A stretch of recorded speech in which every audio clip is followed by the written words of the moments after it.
Previous વિડીયોમાં આપણે સરવાળા બાદબાકી સમજ્યા, બરાબર, એનો બેઝિક કન્સેપ્ટ સમજ્યા કે સરવાળા કેવી રીતે કરવાના, જે લોકોને સાવ આવડતું જ ન હોય, બાદબાકી કઈ રીતે કરવાની. આજે આપણે ગુણાકાર ભાગાકારમાં સૌથી પહેલાં ગુણાકાર જોઈએ. હવે તમને બધાને એટલી ખબર હશે કે નાના હતા આપણે ત્યારે આપણા સ્કૂલના શિક્ષકો આપણને શું કહેતા કે ગુણાકાર ને ભાગાકાર માટે ઘડિયા આવડવા જોઈએ, પાડા આવડવા જોઈએ, અથવા તો ઇંગ્લિશમાં તમે ભણેલા તો એમ કે ટેબલ આવડવા જોઈએ, બરાબર. એટલે કે 1 થી 20 ના જો તમને ઘડિયા આવડતા હોય તો તમે ગુણાકાર ફટાફટ કરી શકો કે ભાગાકાર પણ ફટાફટ કરી શકો, બરાબર. હવે જો ધારો કે અહીં આપેલું છે કે 7 ગુણ્યા 8, મને ખબર છે આવા ક્વેશ્ચન તો ન જ પૂછાય પરીક્ષામાં આવા સહેલા, પણ જે વિદ્યાર્થીઓ નાના છે ને આ વિડીયો જોતા હોય એના માટે પણ આ વિડીયો કામમાં આવે, બરાબર. એટલે મેં એવી જ રીતે દાખલા લીધા છે, જેમ કે 7 ગુણ્યા 8 બરાબર કેટલા, તો એના માટે આપણને શું 7નો ઘડિયો અથવા તો 8નો ઘડિયો આવડતો જ હોવો જોઈએ, બરાબર. 7 એકુ 7, 7 દુ 14, 7 તેરી 21, 7 ચોક 28, 7 પચા 35, 7 છક 42, 7 સત્તી 49, 7 અઠા ને 56, એ આપણને ખબર હોવી જોઈએ. એટલે આપણે સીધું અહીંયા લખી શકીએ કે 7 ગુણ્યા 8 એટલે કે 7 અઠા 56, બરાબર. પછી એના પછી નેક્સ્ટ ગુણાકાર લઈએ, 36 ગુણ્યા 7, તો કઈ રીતે કરવાનું, તો 36નો ઘડિયો તો લગભગ કોઈ નહીં આવડતો, તો એના માટે તમે ગુણાકાર જ કરશો. 36 ગુણ્યા અને 7 ક્યાં મૂકવાના, અહીંયા. ચાલો ગુણાકાર કરીએ. હવે ગુણાકારની શરૂઆત ક્યાંથી કરવાની, તો કે આ બાજુથી 6 ગુણ્યા 7 એટલે કે 6નો ઘડિયો, એના માટે મેં કીધું ને દરેક ગુણાકારમાં ઘડિયાની જરૂર તો પડશે જ. આના માટે તમારે 6ના ઘડિયો આવડવો જોઈએ. 6 સત્તા 42, હવે 42 થાય તો આપણે સરવાળા બાદબાકીમાં જેમ કરતા એમ 42માં જો 6 સત્તા કેટલા થાય, 6 ગુણ્યા 7 42, તો 42માં બગડો છે અહીંયા મૂકવાનો અને જે ચોગડો છે એ વધી અહીંયા ચડે, બરાબર. 3 બાજુની સંખ્યા હોય એની ઉપર. હવે આ બંનેનો ગુણાકાર, 3 સત્તા કેટલા થાય, 3 ગુણ્યા 7, એના માટે 3નો ઘડિયો અથવા તો 7નો આવડવો જોઈએ, તો કે 3 સત્તાને 21, તો એ 21 તો થયા પણ પ્લસ બીજા જે ઉપર 4 હતા એમાં પ્લસ કરવાના, 21 + 4 22, 23, 24 ને 25, એટલે અહીંયા કેટલા આવશે 25, એટલે તમારો જવાબ શું આવ્યો 252. 36 સત્તા 252. સમજાણું. હજી જોયો એક દાખલો 3 સંખ્યાનો લઈએ, 346 ગુણ્યા 78, બરાબર. હવે આપણને એવું શીખવાડતા કે જ્યારે નીચે 2 સંખ્યા આપેલી હોય, અહીંયા તો એક જ હતી, પણ જ્યારે નીચે 2 સંખ્યા આવે, અહીંયા એક આંકડો તો અહીંયા 2 આંકડા છે 78, 7 ને 8, ત્યારે એક મીંડું મૂકવાનું, મીંડેથી શરૂઆત કરવાની. સમજાણું. ગુણાકારમાં જ્યારે નીચે 2 સંખ્યા હોય ત્યારે એક મીંડું મૂકવાનું, 3 સંખ્યા હોય તો 2 મીંડા મૂકવાના, 4 સંખ્યા હોય તો 3 મીંડા મૂકવાના. સમજાણું. એટલું યાદ રાખજો. અહીંયા નીચે 2 સંખ્યા છે એટલે એક મીંડું મૂકવું, અહીંયા એક જ હતી એટલે એકે 0 મૂકવાની જરૂર નથી. અહીંયા 2 આંકડા છે 78 એટલે નીચેના જોવાના, ઉપરના નહીં. 2 આંકડા છે એટલે એક શૂન્ય મૂકવાનું. જેમ આમાં કર્યું એમ જ શરૂઆત કરો. ચાલો અહીંયાથી શરૂઆત. આ બંનેનો ગુણાકાર 6 સત્તા કેટલા થાય 42, 42નો બગડો અહીંયા અને વધી ચડી 4, 4 સત્તા 7 ચોક ને 28, 28 અહીંયા એટલે વત્તા 4 એને પ્લસ કરવાના, 28માં 4 પ્લસ કરી 29, 30, 31 ને 32, 32નો પાછો બગડો અહીંયા અને વધી ક્યાં ચડે, તો કે અહીંયા 3. સમજાય છે. 32નો બગડો અહીંયા વધી ચડી 3. પછી આ બંનેનો ગુણાકાર 3 સત્તા 21, 21માં 3 પ્લસ કરવાના, 21 + 3 કેટલા થાય 22, 23 ને 24, બરાબર. 24 એમને મૂકી દેવાના. હવે ના પૂરો નથી થઈ ગયો દાખલો, જેને નથી આવડતા ગુણાકાર ખાસ જોજો. હવે આનો વારો, આઠડાનો. આઠડો તો હજી બાકી છે ને, આપણે તો 7 આરે ગુણ્યા. હવે 0 નહીં મૂકવાનું. હવે 6 અઠા કેટલા થાય, 6નો ઘડિયો આવડતો હોવો જોઈએ, 6 સત્તા 42, 6 અઠા 48, એટલે 48નો આઠડો અહીંયા વધી વરી અહીંયા 4. જોજો ગોટા ન થાય, યાદ રાખજો, હું આ ભૂસી નાખું એ ગોટા ન થાય. હવે આપણે 8નો વારો આવ્યો, બરાબર. તો 6 અઠા 48, આઠડો અહીંયા ચોગડો અહીંયા, પછી 4નો 8 હારે ગુણાકાર, 8 ચોક ને 32, 32માં 4 પ્લસ કરવાના જે આપણે ઉપર રાખ્યા, 33, 34, 35 અને 36, 36નો છગડો એમને વધી અહીંયા ચડી 3. સમજાય છે. હવે 3 અઠા, 3નો 8 હારે ગુણાકાર, 3 અઠા 24, 3 અઠા 24 વત્તા 3 બીજા 24 ને 3 25, 26, 27, એટલે કેટલું આવ્યું તો કે 27. હવે આ બધાનો બેયનો પ્લસ કરવાનો, આ બેયનો શું કરવાનો સરવાળો.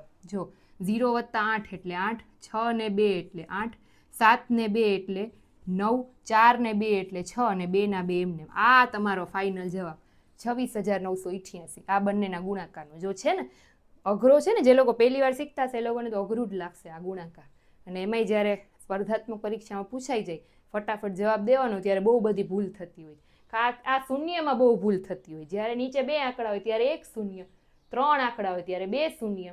બરાબર, આગળનું જો 3 આંકડા વાળું આપણે જોઈએ. ચાલો એક દાખલો એવો લઈએ આપણે. જો હવે આપણે નીચે 3 આંકડા હોય એવી સંખ્યાનો ગુણાકાર કરી 3907 ગુણ્યા 267.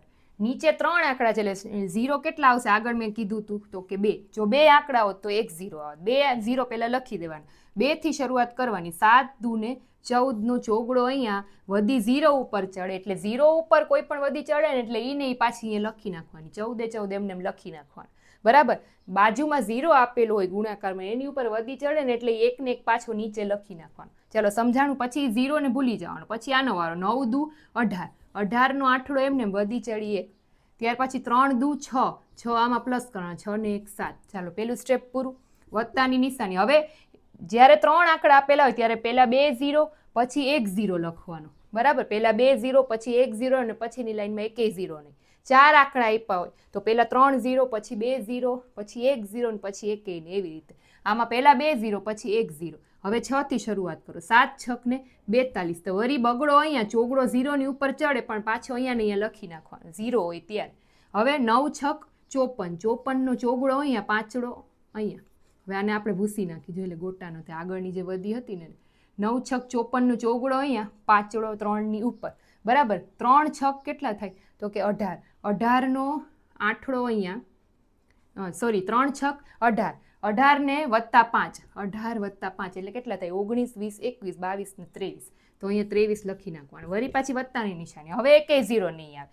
હવે 7 થી શરૂઆત. 27 27 49. પહેલા આપણે આને ભૂસી નાખીએ એટલે ગોટાનો થાય. 27 27 49 નો નવડો અહીંયા ચોગડો અહીંયા ચડે તો ખરા પણ પાછો અહીંયા બાજુમાં લખી નાખવાનું. શું કામ? તો કે 0 છે. પછી 9 7 63. 63 નો તગડો અહીંયા અને વધી કેટલી ચડી? 6 અહીંયા. પછી 3 ગુણ્યા 7. 7 તેરી ને 21 એટલે 21 માં 6 પ્લસ કરવાનો. 22 23 24 25 26 ને 27. 27 અહીંયા લખી દેવાના. હવે આ બધાનો સરવાળો 9 ના 9 એમને 4 ને 2 6 4 ને 4 8 ને 3 9 10 11 નો એકડો વધી 1 1 ને 1 2 4 ને 2 6 6 ને 7 એટલે કે 7 ને 6 8 9 10 11 12 ને 13 13 નો તગડો અહીંયા વધી 1 8 ને 1 9 ને 3 10 11 12 13 14 નો ચોગડો અહીંયા વધી 1 7 વત્તા 1 એટલે 8 ને 2 10. આ તમારો જવાબ, ફાઇનલ જવાબ આ ગુણાકારનો 3907 ગુણ્યા 267 છે. આ 0 નો ખાસ ધ્યાન રાખજો. હવે એક રકમ વાળો ગુણાકાર લઈ લે. તમને ખબર કેમ પડે કે આમાં ગુણાકાર કરવાનો? ચાલો જોઈએ. એક વર્ગમાં 120 વિદ્યાર્થીઓ છે. કોઈ એક ક્લાસ છે, એમાં ટોટલ સ્ટુડન્ટ્સની સંખ્યા કેટલી છે? તો કે 120. હવે જો દરેક વિદ્યાર્થીઓ પાસેથી 35 રૂપિયા ઉઘરાવવામાં આવે તો કુલ કેટલા રૂપિયા થાય? કોઈ ફંડ લેવાનું હોય તમારા ક્લાસમાં, તમે ભણતા હો અને ટોટલ 120 વિદ્યાર્થીઓ હોય, દરેક વિદ્યાર્થી પાસે 35 રૂપિયા લેવામાં આવે તો કુલ કેટલા રૂપિયા થાય? તમે શું કરો? સરવાળો કરશો? 120 વત્તા 35? ના. બાદબાકી કરશો? ના. તો શું થશે? ગુણાકાર. તો આપણને ખબર પડે ને કે ટોટલ કેટલા રૂપિયા થાય. બરાબર, એક વિદ્યાર્થી પાસેથી 35 તો 120 વિદ્યાર્થી પાસે 35 રૂપિયા કેટલા થાય? તો આપણે શું કરશીએ? તો કે 120 ગુણ્યા 35. હવે મેં આગળ શીખવાડ્યું એમ બે સંખ્યા છે એટલે 1 0 આવશે. સમજાણું? 0 તેરી અહીંયાથી શરૂ કરી. 0 ગુણ્યા 3 0, 2 ગુણ્યા 3 2 તેરીને 6, 3 1 3 વત્તાની નિશાની. હવે 5 નો વારો. હવે 1 0 નહીં આવે. 0 50 એટલે 0 ગુણ્યા 5 0, 5 દુ ને 10 નું શું નહીં આવે? વધી 1, 5 1 5 ને 1 6.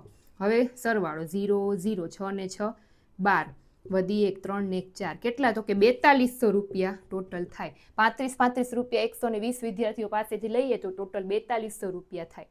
તો આપણને એ રીતે ખબર પડી જવી જોઈએ કે આમાં આપણે ગુણાકાર કરવાનો. એવું નથી પાછા ઘણા કહેશે કુલ આપેલું છે તો સરવાળો ન થાય. ના, સરવાળો તમે 35 વત્તા 35 વત્તા 35 એવી રીતે ટોટલ 120 સુધી કઈ રીતે સરવાળો કરી શકો? બરાબર, એના કરતાં તો ગુણાકાર જ ઈઝી પડે એટલે આમાં ગુણાકાર કરવાનો. સમજાણું? સરવાળો કરીએ તો 35 વત્તા 35 વત્તા 35 આવી 120 સુધી સરવાળો કરવો પડે. એના કરતાં 120 ગુણ્યા 35 કરી નાખવાનો એટલે જવાબ મળી ગયો 4200 રૂપિયા. ચાલો સમજાણું? ગુણાકારમાં આટલું સમજાઈ ગયું કે જ્યારે કેટલા આંકડા હોય ત્યારે કેટલા શૂન્ય મૂકવાના, રકમ આપેલી ત્યારે ક્યારે ગુણાકાર કરવાનો. હવે નેક્સ્ટ વિડીયોમાં આપણે ભાગાકાર જોઈશું. બરાબર, તો આ સિરીઝમાં મારી સાથે જોડાયેલા રહેજો. નવા છે એ લોકો ખાસ ચેનલને સબસ્ક્રાઈબ કરી લેજો. જો વિડીયો ગમતા હોય તો લાઈક કરજો. Thank you.